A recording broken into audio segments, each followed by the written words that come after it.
Alhamdulillahirabbil alamin wassalatu wassalamu ala asyrafil anbiya'i wal mursalin nabiyina Muhammad wa ala alihi wa sahbihi ajma'in amma ba'du.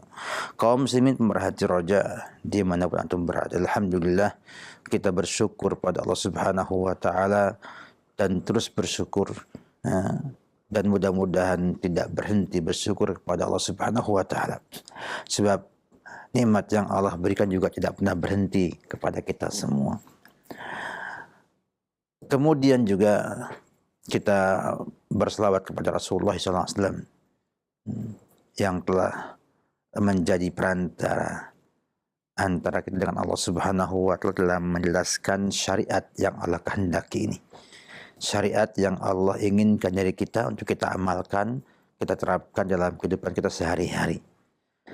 Dan juga alhamdulillah kita bersyukur pada Allah Subhanahu wa taala masih diberikan kemudahan untuk membahas sebuah konsep pendidikan, konsep rumah tangga yang penting untuk kita ketahui bersama dan sudah menjadi hal yang susah terpisahkan dalam kehidupan bermasyarakat ataupun dalam kehidupan berkeluarga yang kita miliki.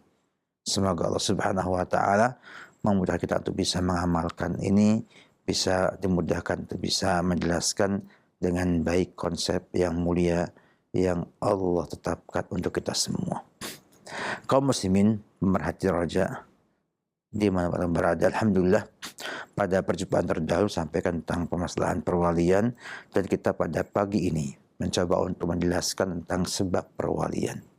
Sebab perwalian artinya apa saja hubungan yang terjadi antara wali dengan yang diwali oleh dia dalam hal ini, khususnya pernikahan. Para ulama rahimahullah mengatakan ada 7 sebab perwalian. Yang pertama adalah nasab. Yang kedua adalah wala. Yang ketiga adalah sultan. Yang keempat adalah kafalah. Yang kelima adalah Islam. Yang keenam adalah wakalah, perwakilan. Dan yang ketujuh adalah wasiah. Ini 7 sebab perwalian yang ada dalam Islam dan tidak ada lagi sebab yang ke-8 dalam hal ini. Kita coba insyaAllah mudah-mudahan dalam perjumpaan kita untuk menjelaskan satu persatu daripada sebab-sebab perwalian ini. Kita mulai dengan yang paling kuat. Qarabatun nasab, kekeraban karena nasab, adalah sebab terkuat dalam perwalian nikah. Ini sudah disepakati para ulama rahimahullah ta'ala. Sehingga tidak ada tidak ada khilaf para ulama bahwa kekerabatan dalam nasab menjadi sebab perwalian. Hanya nanti ada khilaf para ulama tentang apakah kerabat dari pihak ibu seperti saudara seibu, paman satu ibu, itu boleh menjadi wali. Jumhur ulama berpendapat bahwa kekerabatan yang mu'tabar adalah kekerabatan yang hubungannya dengan asabat, dengan orang-orang yang mengambil warisan secara penuh atau sisa warisan. Dalam bahasa mewarisnya itu mengambil bagian taksib, tidak punya bagian tertentu dari harta waris tersebut. Seperti bapak, kakek, kemudian saudara kandung, kemudian juga paman kandung dan sebagainya. Ini kerabatan dari pihak atau sisi bapak. Ada pendapat sebagian ulama, di antaranya mazhab Abu Hanifah, yang mengatakan bahwa kekerabatan dari pihak ibu atau zawil arham itu bisa menjadi wali. yang rajih adalah jumhur ulama bahwasanya mereka yang asabat saja yang mendapatkan perwalian ini. Jadi kerabat dari pihak bapak, dari jihad bapak, dari sisi bapak ini yang muktabar, ya, yang muktabar. Dalilnya adalah wa ulul arhami ba'duhum aula bi ba'din fi kitabillah. Innallaha bikulli syai'in alim. Al-Anfal. Surat Al-Anfal. Ya. Wa ulul arhami, dan kerabat itu sebagiannya adalah aula bi ba'din, lebih utama daripada sebagian yang lainnya di kitabullah. Innallaha bikulli syai'in alim. Allah itu Maha mengetahui segala sesuatu. Demikian juga disampaikan surah Al-Ahzab ayat yang ke-6, wa ulul arhami ba'duhum aula bi ba'din fi kitabillahi minal mu'minina al muhajirina illa an taf'alu ila awliyaikum ma'rufa kana dzalika fil kitabi mastura. Dan kerabat ulul arham sebagiannya itu aula bi ba'din, jadi wali pada sebagian dalam kitabullah, lebih utama daripada mukminin dan muhajirin, kecuali kalian berbuat kepada para wali kalian dengan ma'ruf. Karena dzalika fi kitabi mastur. Sini dapatkan bahwa para kerabat, ya, pada dua ayat ini itu mencakup semua yang punya hak perwalian nikah, perwalian harta, dan yang lain-lainnya. Dan juga sebagaimana juga mencakup, ya, keberhakan mereka dalam warisan dan juga dalam nasab. Oleh karena itu juga Nabi sampaikan dalam sebuah hadis yang lainnya, la nikah illa biwali, ya, tidak ada nikah kecuali dengan wali.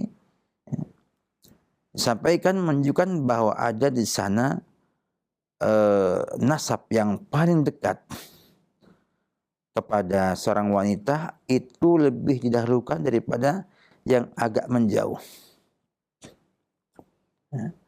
Sehingga dengan demikian jelaslah bahwa para ulama rahimahullahu ta'ala sepakati bahwa kerabat itu adalah termasuk daripada sebab perwalian.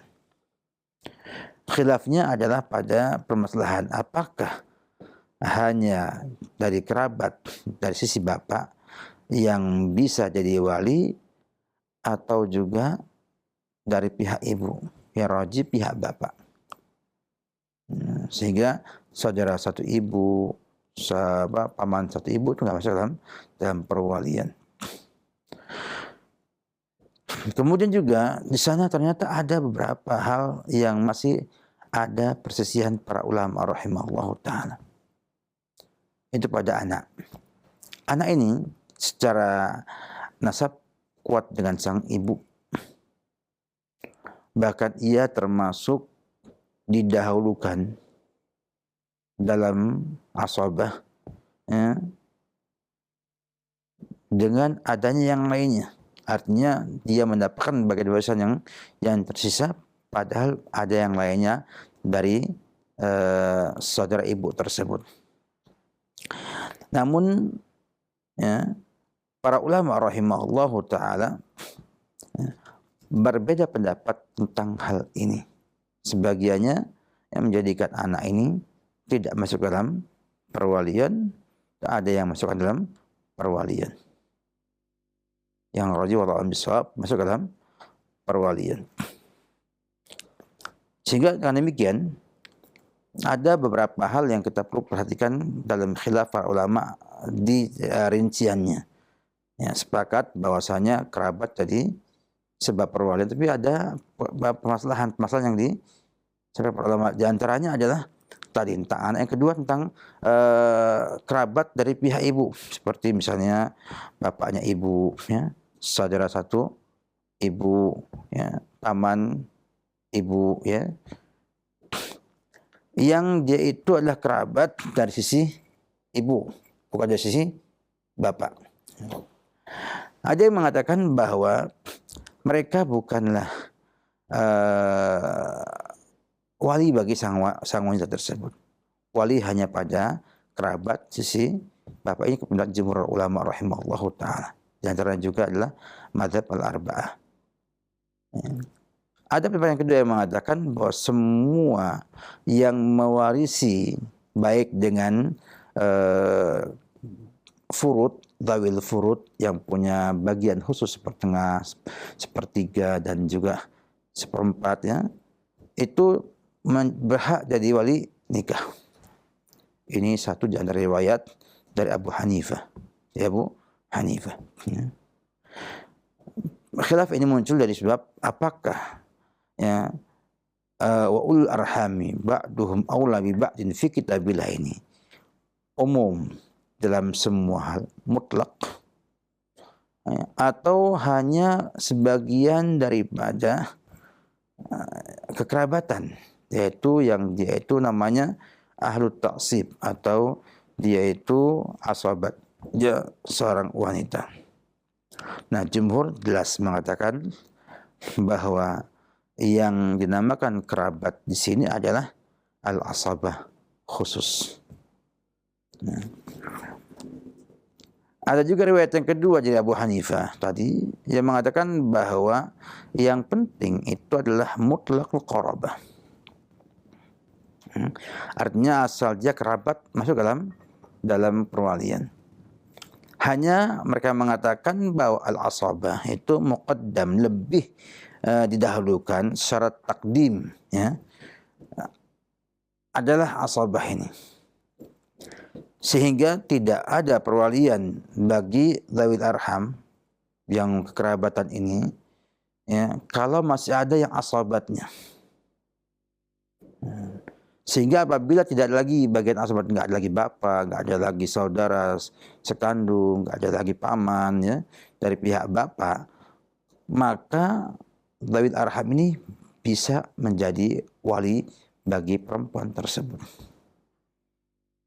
Tetapan dalil yang ada kita dapatkan wallahu a'lam bishawab, ya, pendapat riwayat Abu Hanifah ini cukup kuat, ya.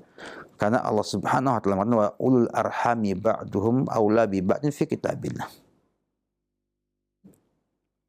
Sehingga al-asabah itu jadi syarat takdim. Jadi syarat didahulukan. Artinya tidak boleh menggunakan wali, ya, zawil arham, ya, sebelum, ya, seluruh asabat itu hilang semua atau enggak ada sama sekali, atau berhalangan seluruhnya. Dengan demikian, ya, akan muncul di sana, ya, perwalian, ya, ada yang dekat, ada yang jauh. Artinya semakin dekat dia dalam asabahnya, maka semakin berhak untuk menjadi walinya, dan urut ke bawah tartib, ya. Oleh karena itu, dalam konsep perwalian ini, kenapa kok demikian? Ya. Karena konsep yang ada itu mabnanya atau dasarnya adalah kepentingan dan kemaslahatan bagi sang wanita tersebut. Agar bila ada hal-hal yang nggak diinginkan dalam pernikahan, para wali ini punya tanggung jawab untuk menerima kembali setelah dilepas oleh suaminya yang pernah mengambilnya dari sang wali. Dan biasanya semakin dekat kekerabatannya, semakin lebih menyayangi, lebih menghendaki kemaslahatan sang wanita tersebut. Oleh karena itu, apabila ada wali dekat yang tidak memberikan maslahat kepada sang wanita, atau malah memberikan madarat dengan menahan sang wanita dari menikah yang sekufu, ya, tanpa alasan yang jelas, maka bisa dialihkan perwalian yang dari wali dekat kepada wali yang lebih jauh lagi. Tentunya dengan apa? Proses kalau di Indonesia melalui mediasi di KUA, ya, agar semuanya jelas, baru kemudian ada perubahan status perwalian yang bapaknya digugurkan hak perwaliannya kembali kepada yang kedua sesuai dengan apa? Urutan yang digunakan dalam mazhab yang digunakan di sebuah negara tersebut. Jadi intinya bahwasanya kekerabat adalah bagian yang sangat penting dan ini menjadi hal yang lumrah di kalangan kaum muslimin bahwa wali itu adalah wali nasab. Wali nasab. Yang kedua adalah al-wala. Ya. Al-wala ini adalah sebuah status yang dimiliki oleh seseorang akibat daripada membebaskan budak.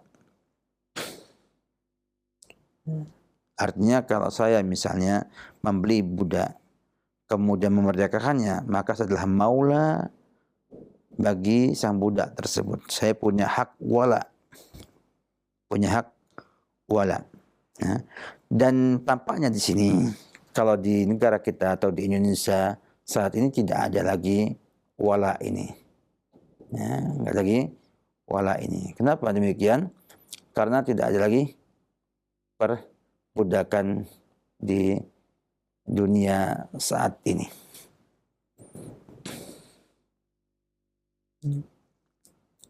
Di sini kita dapatkan bagaimana para ulama rahimahullahu ta'ala ya, menjelaskan ini secara lengkap walaupun di zaman ini tidak ada kenyataannya. Sebab zaman dulu pernah ada. Pada zaman dahulu dan kemungkinan juga akan ada di zaman yang akan datang. Sehingga tetap syariat itu lengkap membahas apa yang pernah ada dan yang belum ada dan yang akan ada. Itu semuanya ada ketentuan-ketentuan syariatnya. Sehingga tidak ada lagi orang untuk berusaha membuat syariat baru yang tidak disyariatkan oleh Rasulullah SAW. Jadi ini sebuah perwalian yang mungkin disampaikan pada pagi ini. Semoga Allah Subhanahu wa taala memberi kita semua dan insyaallah untuk yang lainnya akan kita sampaikan pada perjumpaan berikutnya dengan izin Allah Subhanahu wa taala. Wabillahi taufik. Baik, Ustaz, barakallahu fikum, Ustaz. Terima kasih atas kesediaannya untuk menyampaikan pelajaran dan bimbingan yang bermanfaat di kesempatan pagi hari ini. Kita memohon pada Allah untuk diberikan kemudahan di dalam memahami dan mengamalkannya, khususnya dalam kita mewaliin anak-anak kita, putri-putri kita kelak. Juga dalam hal kita menyampaikan kepada keluarga terdekat agar hal tersebut dapat menjadi tambahan ilmu untuk kita semuanya. Kami akan bacakan pesan singkat dari hamba Allah yang bertanya, Ustadz, ada sebagian orang yang mengaku dia Ustadz dan membuka jasa untuk menikahkan orang-orang yang memang tidak ada wali, bahkan memang tidak direstui oleh wali perempuannya. Dia justru memberikan tarif tertentu untuk menikahkan. Bagaimana menyikapi hal tersebut? Silakan. Alhamdulillah, ini adalah bagian dari malpraktek ya. Malpraktek. Artinya Ustadz itu kan bukan orang yang punya kompeten untuk menikahkan orang lain. Dia itu hanya mengajarkan agama, mendidik orang lain agar menjadi baik dan soleh. Namanya da'i atau ustadz itu mengajarkan syariat kepada orang lain. Nah, pernikahan itu ada sebab perwaliannya, bukan semata-mata hanya orang yang tahu agama jadi wali. Ada 7 tadi saya sampaikan. Yang pertama adalah nasab, nggak mungkin, karena dia bukan kerabat daripada orang tersebut. Yang kedua, dia wala, nggak ada, karena dia nggak pernah membebaskan budak sama sekali. Yang ketiga, dia kafalah juga buat kafilnya. dia tidak bertanggung jawab dengan sang perempuan sama sekali. Atau dia Islam. Nah, Islam tidak bisa dijadikan sebagai standar. Artinya kalau Islam semua orang bisa menikahkan orang lain. Ini khusus pada hal-hal tertentu kita bahas tentang ini pada depan tentang bagaimana sebab perubahan dengan Islam itu. Oh, itu bukan dalam keadaan yang normal, itu dalam keadaan yang darurat. Kemudian juga dia bukan sultan. Bukan sultan. Ya. Tidak punya kekuasaan sama sekali. Nggak ada jur, juga nggak ada fakta. Dan juga bukan wakilnya sultan, penguasa. Nah, makanya Ibnu Utsaimin mengatakan bahwa namanya sultan itu adalah pemerintah, semua yang ditunjuk oleh pemerintah. Di Saudi itu namanya ada ma'dzun asy-syar'i, penghulu-penghulu yang memang dapat lisensi dari pemerintah untuk menikahkan. Dan ustadz nggak punya. Artinya kalau dia ustadz penghulu mungkin bisa, karena dia penghulu ada lisensi dari pemerintah untuk menikahkan orang. Kemudian kalau dikatakan dia wakala, tidak ada perwakilan dari walinya. Wakilnya nggak wakilkan, bahkan walinya nggak setuju. Artinya dia bukan perwakilan daripada sang wali. Kalau kemudian dia adalah wasiat juga enggak, karena bapaknya masih hidup. Wasiat ada kalau sudah meninggal dunia wali aslinya. Sehingga karena tidak punya sebab perwalian dalam hal ini, maka tidak sah pernikahan yang dia jadikan sebagai wali. Ya. Artinya dia nggak sah jadi wali pernikahan. Kalau nggak sah, sama dengan tidak ada. Sehingga orang yang nikah dengan wali ustadz sama dengan nikah tanpa wali. Karena perwalian tidak sah. Apalagi sampai kemudian membuat praktek khusus, dia siap untuk menikahkan orang yang ingin dinikahkan. Biasanya ya, yang begini janda, ya, yang mungkin surat nikahnya belum selesai, jadi pengen nikah syar'i dengan ustadz, ya. Atau orang yang bermasalah menikah kedua misalnya, karena izinnya susah dari pemerintah, dan mungkin wali dari istri yang kedua juga nggak mau menikahkan karena nggak setuju, akhirnya nikah dengan bawah tangan setelahnya dengan ustadz. Ini keliru. Ustadznya tidak bertakwa Allah Subhanahu wa Ta'ala.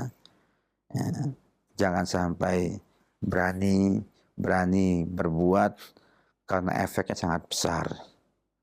Kalau nggak sah pernikahannya, apa jadinya hubungan suami istri yang dia lakukan setelah pernikahan tersebut? Mungkin pelakunya dimaafkan sama Allah karena nggak tahu syariat. Taunya yakin dengan ustadznya, akhirnya apa? Akhirnya dia berjalan demikian. Tapi ustadznya yang mengerti syariat, yang dia harus belajar syariat. Jangan sampai berbuat tanpa pengetahuan.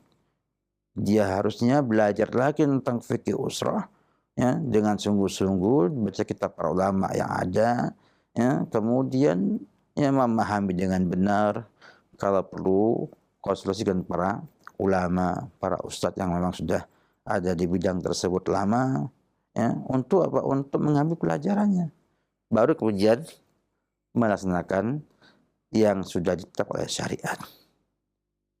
Sehingga saya berharap kepada mereka yang berbuat demikian untuk bertobat kepada Allah Subhanahu wa Ta'ala, untuk kembali merujuk kepada Quran dan Sunnah tentang permasalahan ini, dan buku fikihnya juga tentang perwalian sultan itu apa maksudnya dan siapa yang dimaksud di situ, sehingga jangan sampai kita berbuat tanpa ilmu.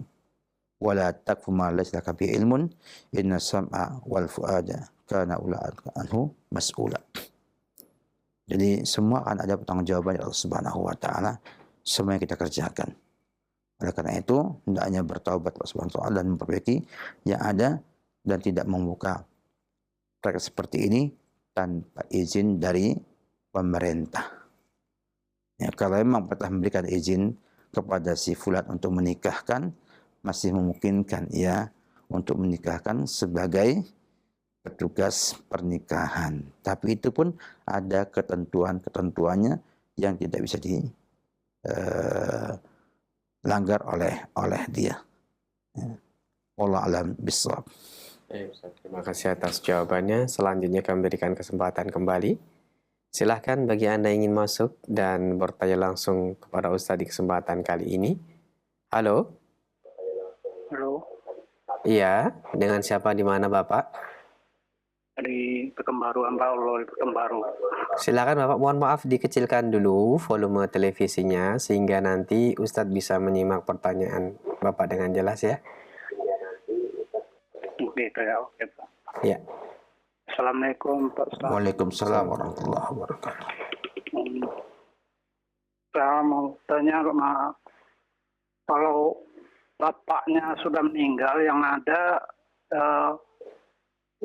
yang ada cuma apa saudara-saudara dari pihak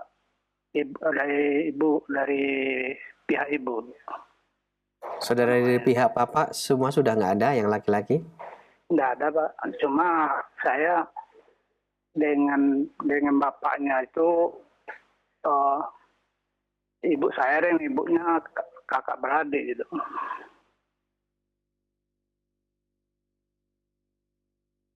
Sudah Pak? Yang ada saya gitu lagi bisa lainnya sama saya itu Pak, apa walinya Pak. Jadi sang wanita itu ibunya adalah adik ibunya bapak. Iya. Berarti saudara sepupu. Iya, sepupu Pak. Tapi dari pihak ibu. Nah, kita jawab. Ya, cukup Pak. Terima kasih atas pertanyaannya. Tunggu jawabannya. Tadi disampaikan kita bahwasanya kekerabatan yang muktabar jumhur ulama adalah yang yaitu asabat, artinya laki-laki dari kerabat pihak bapak. Di sini kita lihat bahwa hubungan bapak dengan sang anak tersebut itu hubungannya jauh. Karena apa? Karena dia itu ke ibunya ibu. Artinya saudaranya ibu, saudari ibu punya anak, jadi ponakannya ibu. Ya. Artinya kekerabatannya jauh. Ya. Dan tidak mewarisi. Tidak mewarisi karena apa? Karena hubungan bapak dengan anak tersebut tidak ada hubungan mahram juga tidak. Ya. Kemudian juga dari pihak ibu bukan dari pihak bapak. Kalau ibnu am atau anak daripada paman, artinya dari pihak bapak, itu masih memungkinkan jadi wali. Ya, masih jadi wali. Ya. Dan makanya bapak tidak berhak jadi wali dalam hal ini. Kalau enggak ada, maka kembali ke wali hakim, ke sultan, lapor ke KUA bahwasanya tidak ada lagi dari wali nasabnya sang putri, ya, dan minta kepada bawa kebijakan untuk menjadi wali hakimnya. Itu solusi ada. Ya. Karena apa? Itu adalah keponakannya dari pihak ibu, bukan dari pihak bapak. Sehingga tidak masuk dalam kategori wali bagi sang anak tersebut. Maka jangan jadi wali. Ya. Silakan konsultasi ke pihak KUA untuk dicari ya wali yang memungkinkan jadi wali putri tersebut. Kalau nggak ada, berarti nanti akan jadi walinya KUA. Saya pernah menyaksikan pernikahan dengan wali hakim ini. Dia seorang wanita yang nggak punya kerabat, sebatang kara, menikah dengan seorang laki-laki. Maka akhirnya karena sudah nggak mungkin mendatangkan wali ya, bagi dia, maka akhirnya pihak KUA menjadi wali hakimnya. Ini yang benar. Dan sesuai dengan aturan Islam, juga aturan negara. Dan itu lebih baik. Wallahu a'lam bishawab. Ya Ustaz, barakallahu fikum. Terima kasih atas nasihat dan jawabannya. Selanjutnya kami berikan kesempatan kembali. Halo. Waalaikumsalam. Iya Pak Ustaz, Assalamualaikum. Waalaikumsalam warahmatullahi wabarakatuh. Dengan siapa Bapak ini di mana? Saya Muhammad Yunus di Ciderap, Sulawesi Selatan. Silahkan apa pertanyaannya?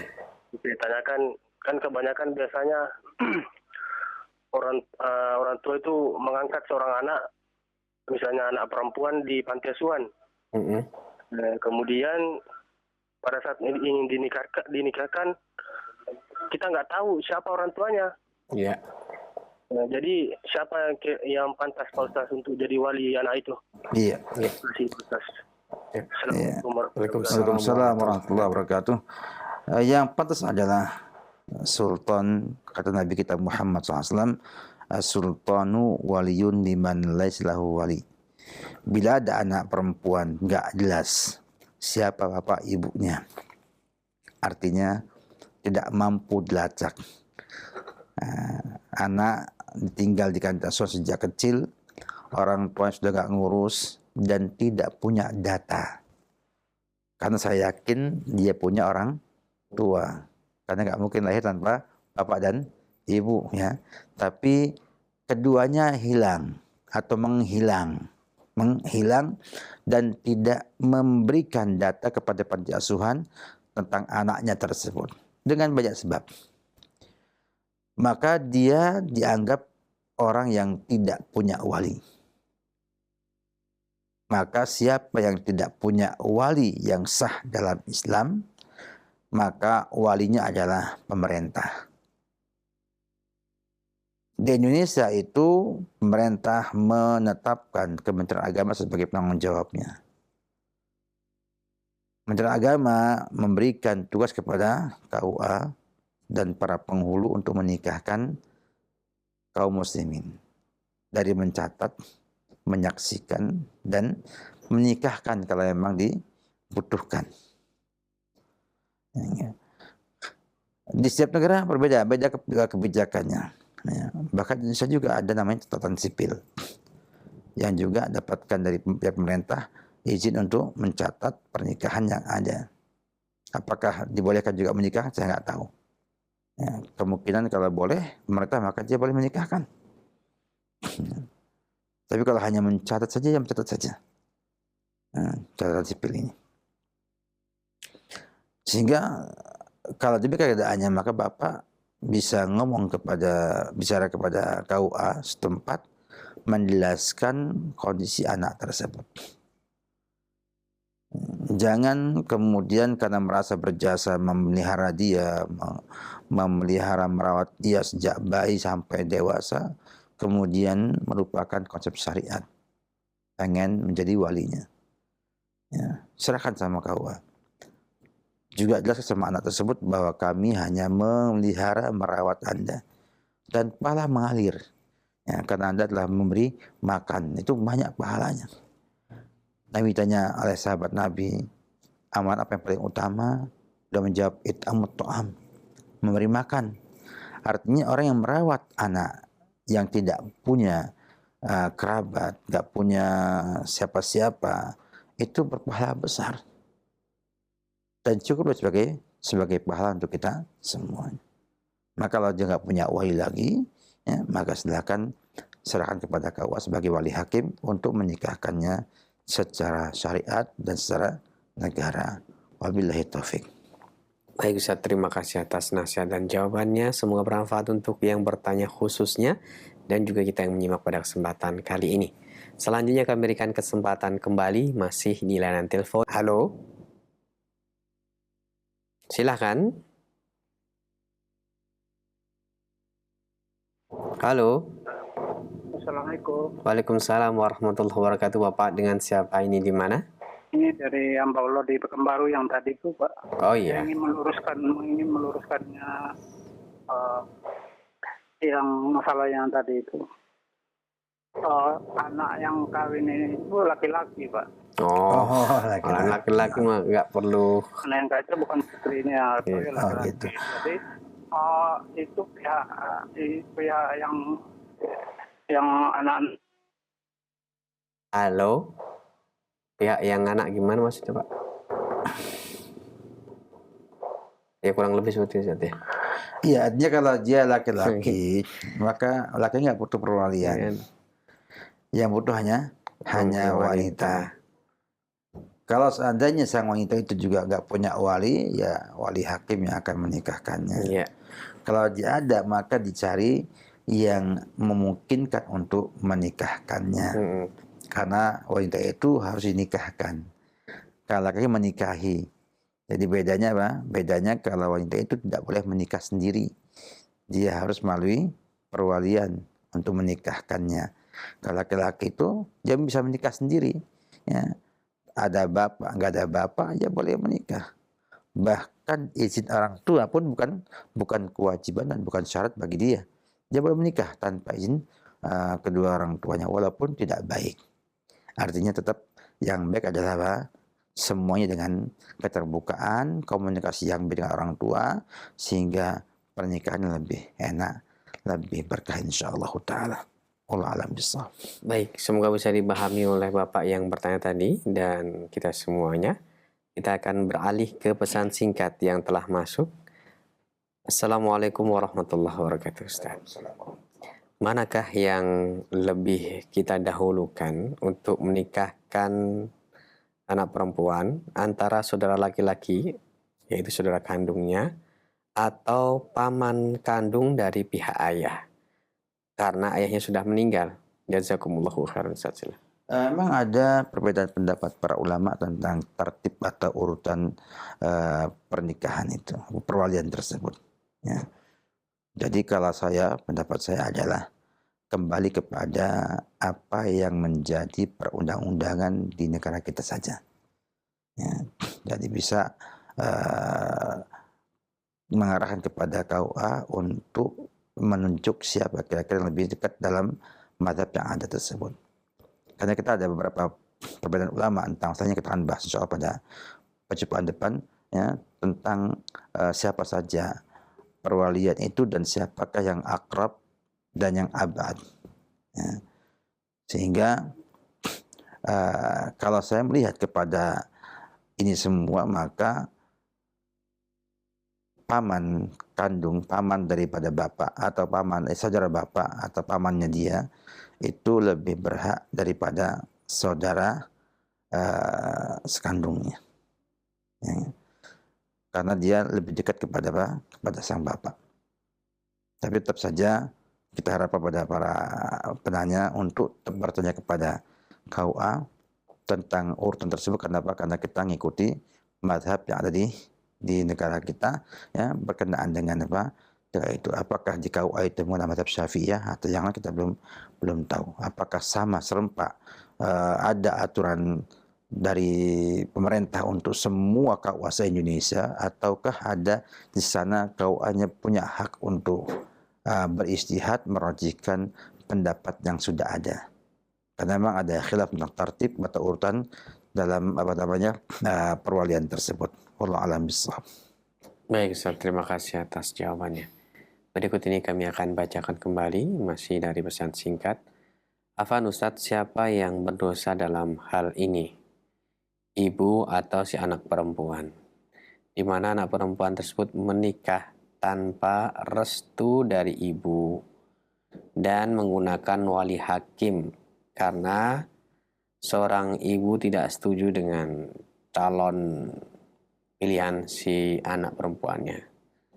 Dikarenakan menurut orang-orang mempelai laki-laki akhlak dan agamanya tidak baik. Silakan Ustaz. Dalam hal ini, kalau ibu saja nggak setuju bapaknya mau menikahkan, maka tidak masalah. Ya, karena yang kedua adalah bapaknya, bukan ibunya. Ya. Tetapi apabila menikahnya dengan wali hakim, ini permasalahan. Ya, karena saya yakin bahwa KUA nggak akan berani menikahkan anak orang lain yang masih ada orang tuanya. Ya.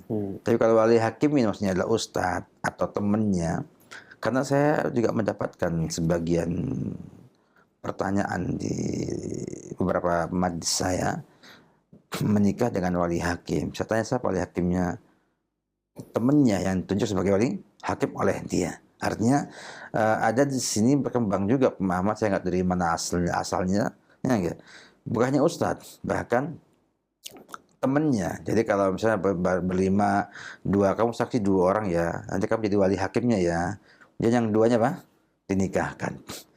Nah, ini tidak benar. Ya.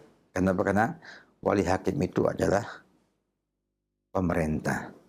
Dan saya nggak yakin di Indonesia ada KUA yang berani ya nggak menikahkan orang lain, menikahkan seorang wanita tanpa sepengetahuan ibunya ataupun kerabatnya. Dia akan tanya masih siapa kerabat kamu dari pihak bapak, paman kamu, saudara kamu laki-laki, kemudian ini dan itu. Kalau kemudian sudah ada baru apa? Baru berani untuk menikahkannya. Karena itu ada aturan yang baku dari mereka dalam hal ini. Kalau wali hakimnya adalah ustadz atau temannya, maka jelas ya pernikahannya tidak sah. Kenapa? Karena walinya nggak sah. Sama dengan nikah tanpa wali. Wallahu a'lam bishawab. Baik Ustaz, pertanyaan selanjutnya kami akan bacakan dari pesan singkat. Assalamualaikum warahmatullahi wabarakatuh Ustaz. Mau bertanya, seseorang wanita yang hamil di luar pernikahan yang sah, kemudian dia, si wanita, dinikahi oleh orang yang menghamilinya. Apakah pernikahannya sah? Barakallahu fikum Ustaz. Allah alam bishawab, ini adalah masalah yang ada khilaf ulama dalamnya tentang apakah disyaratkan menikahkan wanita yang hamil sebelum pernikahan kepada laki-laki yang menghamilinya. Kalau bahasa bagusnya bapak biologisnya, ya. Bapak biologis sang anak, ya, itu bahasa kerennya zaman sekarang. Padahal dia adalah orang yang menzinahi ibunya, ya. Zani dalam bahasa Arabnya adalah tetap zani, ya. Apakah sah tergantung kepada syarat sah pernikahannya. Sebagian mengatakan harus dengan taubat dan melahirkan sang anak, ada yang mengatakan sah. Yang rajih alam bishawab yang saya pahami, wallahu alam bishawab, bahwa itu sah. Itu sah. Ya, dan hendaknya sang laki-laki membiarkan istrinya itu untuk melahirkan baru kemudian berhubungan suami istri lagi. Jadi dibiarkan sampai hamil bayi tersebut. Dan harapan kita dengan taubat juga. Karena kalau nggak pakai taubat, khawatirnya akan hal-hal yang tidak baik lagi di kemudian hari. Ingat, ini penting sekali. Kenapa? Karena hukuman zina ini berat. Ya, harus dicambuk ya, 100 kali dan diasingkan setahun lamanya. Bila diamalkan hukum Islam di sana, artinya tidak semudah yang kita dapatkan nikah, asal nikah. Dan umumnya para wali ya, karena sudah kejadian seperti itu, sudah nggak mikir lagi pertimbangan lain, pokoknya ada yang mengesahkan, sudah langsung dilaksanakan pernikahannya. Harus diajarin taubat, suruh mengaji lagi, suruh belajar agama Islam, dikuatkan imannya, dikuatkan ibadahnya, agar nanti baik untuk di kemudian harinya. Wallahu a'lam bishawab. Terima kasih Ustaz atas nasihat dan jawabannya. Selanjutnya kami berikan kesempatan, silakan. Kita akan kembali mengangkat telepon yang masuk. Assalamualaikum. Waalaikumsalam warahmatullahi wabarakatuh. Ibu, dengan siapa ini? Di mana? Dari Ibu Akbar di Jakarta. Silakan Ibu Akbar. Dikecilkan dulu volume televisinya, Ya. Ibu Akbar. Iya. Ya. Begini Pak Ustadz, siapa yang jadi wali kalau pamannya dari pihak bapak tentunya udah meninggal semua. Bapaknya juga udah meninggal. Yang ada saudara laki-lakinya atau sepupu yang dari dia yang laki-laki. Ini siapa yang bisa jadi walinya? Iya. Baik.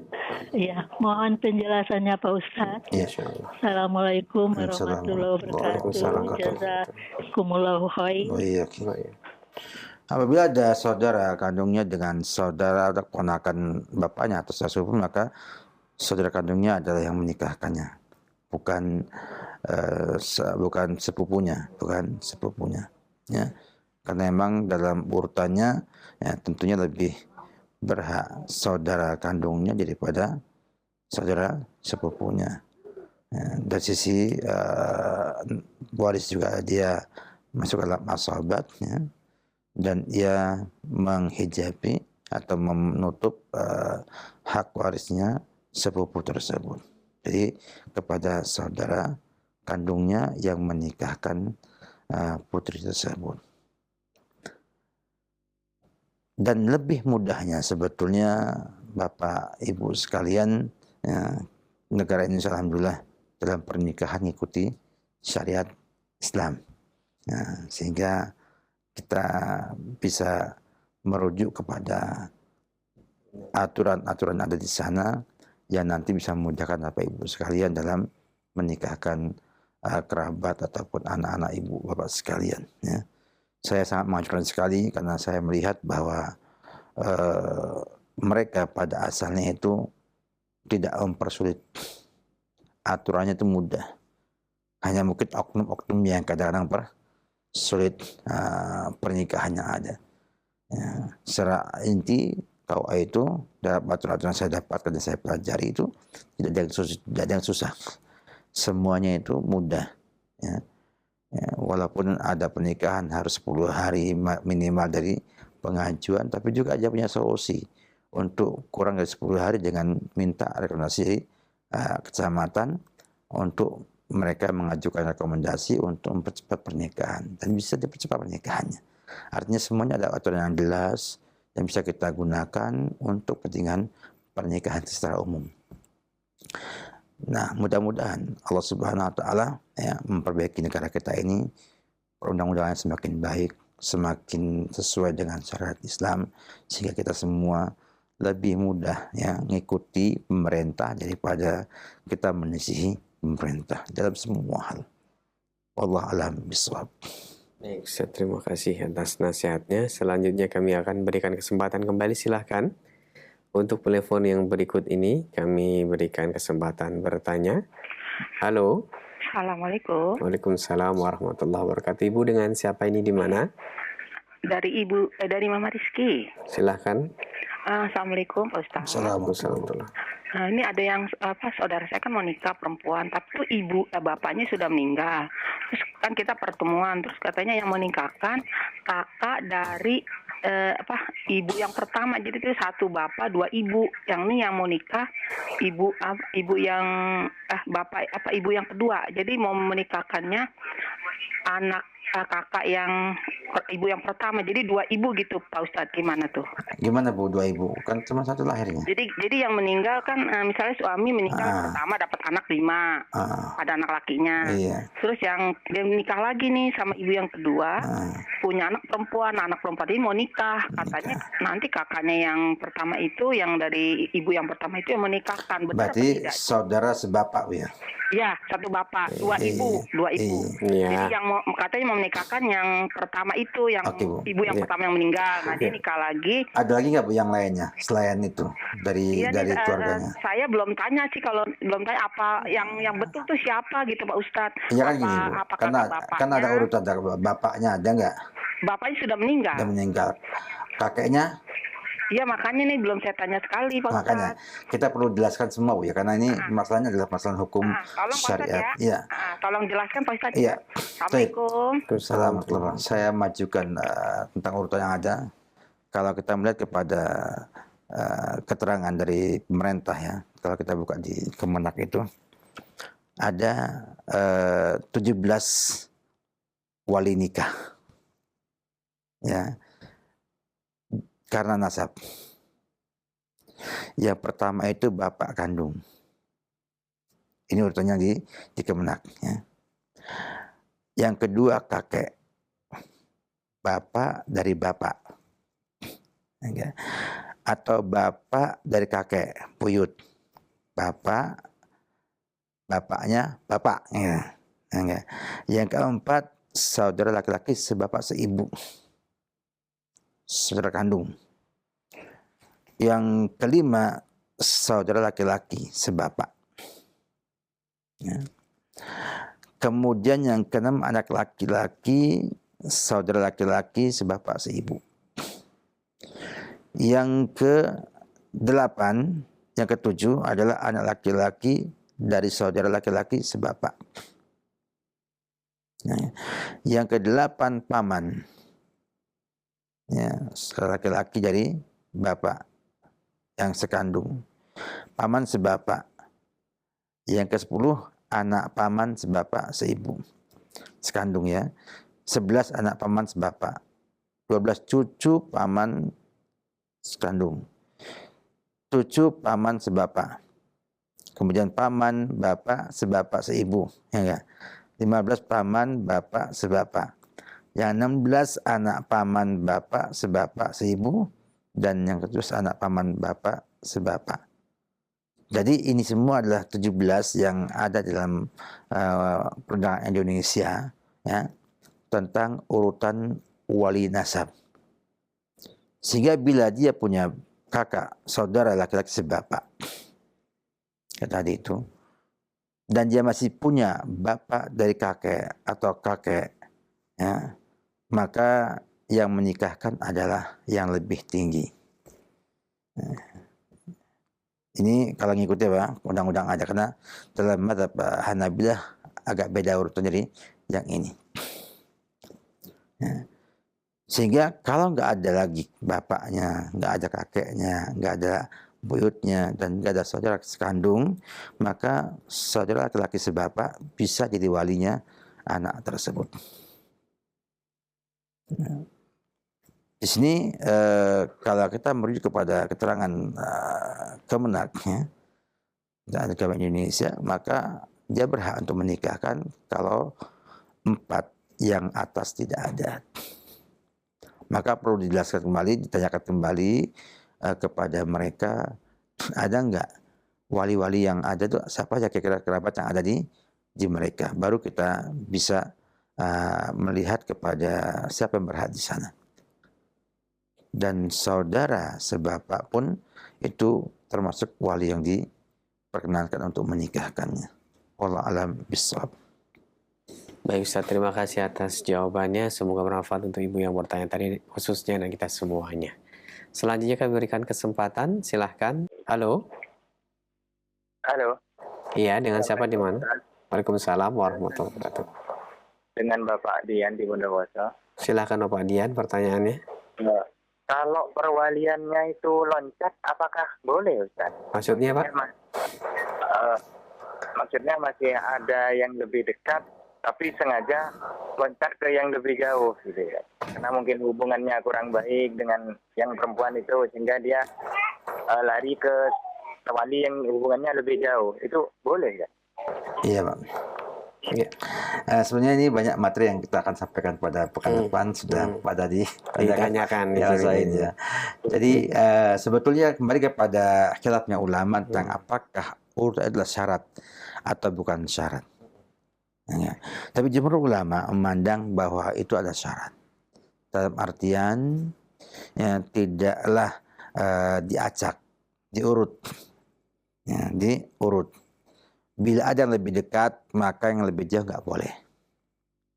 Ya, kalau hubungannya nggak baik, di mana letak hubungannya nggak baik, di mana? Ya, paling tidak kalau nggak baik bisa ditanyakan kepada yang terdekat, ya, mau nggak menikahkan anak ini? Kalau nggak mau tanpa alasan yang jelas, bisa minta kepada KUA mengalihkan atau mengugurkan perwalian yang lebih dekat untuk perwalian lebih jauh. Karena tertib ataupun urutan ini banyak ulama yang mewajibkannya.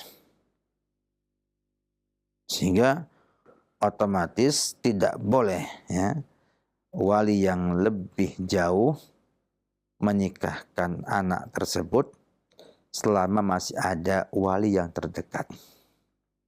Contohnya tadi, bila sang kakek masih ada, maka saudara sekandung tidak boleh menikahkan putri tersebut,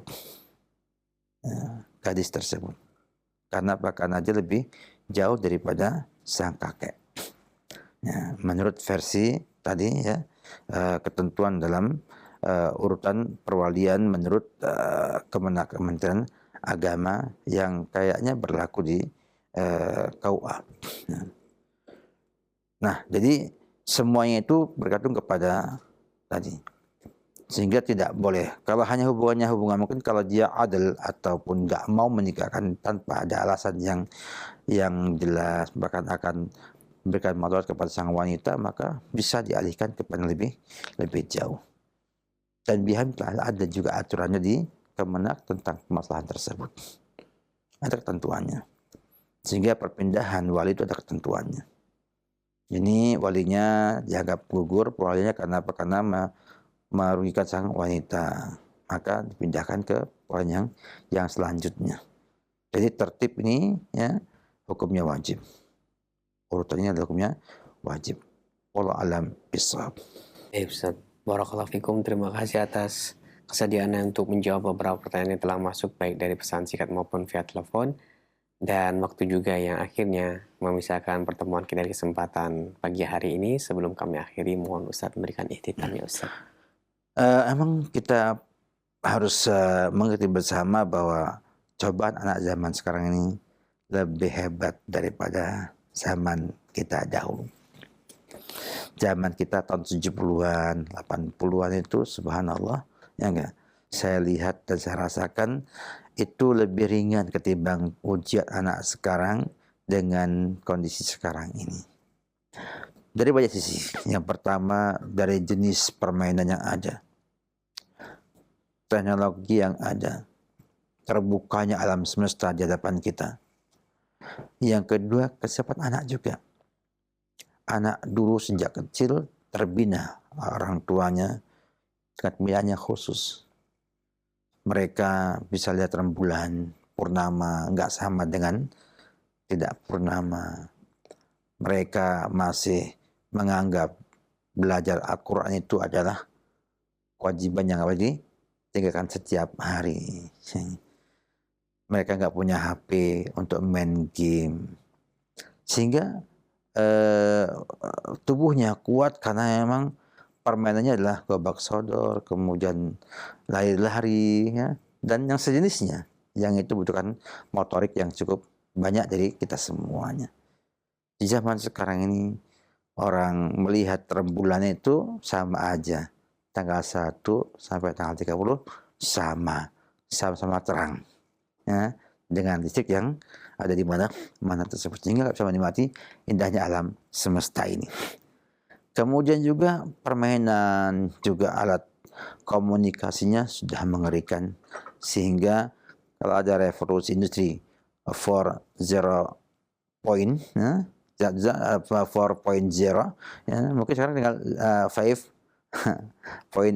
mungkin nanti 6 ya, dan seterusnya. Artinya globalisasi demikian mengerikannya kalau kita berpikir kepada anak kita yang sekarang ini. Makanya orang tua harus sayangi lebih ketimbang zaman dulu, dalam artian lebih perhatian pada anaknya ketimbang zaman-zaman dahulu.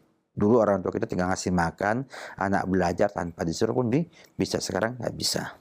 Sekarang harus disuruh, dikasih privat, dikasih ini, dikasih supaya bisa lebih baik lagi.